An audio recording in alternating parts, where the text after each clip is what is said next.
Bitimga kam vaqt qoldi va shu kam vaqt ichida siz yo qo'shimcha yillik balldan yutasiz yoki shu turishda qolib ketasiz. Farq nimada? Strategiyada. Men 2 yil ichida 40 mingdan ortiq savolni tahlil qilib, qaysi tayyorgarlik haqiqatdan ishlaydi, qaysi biri shunchaki vaqt isrofi ekanligiga amin bo'ldim. Bugun sizga aniq 5 qadamli reja beraman, diagnostikadan imtihon kunigacha. Oxirigacha ko'ring, chunki 4-qadam ko'pchilik bilmaydigan sir.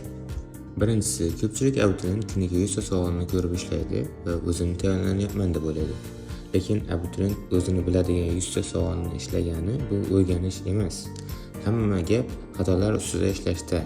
Siz bugun bir savolni xato qildingiz, ertaga shu mavzu yana keladi, yana xato qilasiz. Va bu xato qilish davom qilib ketaveradi. Chunki hech kim sizga mana shu savolni takrorla demaydi. Agar aytgan taqdirda ham buning hisobini hech kim olib bermaydi. Mana shu yerda 90% abituriyent yiqiladi. Ko'p savol ishida, lekin baribir bir xil xatoni qayta-qayta takrorlayveradi. To'g'ri strategiya esa teskari ishlaydi. Kam savol, lekin har bir xatoni oxirigacha analiz qilib, o'shaning ustida ishlab, to'g'ri ishlaydigan darajagacha chiqish.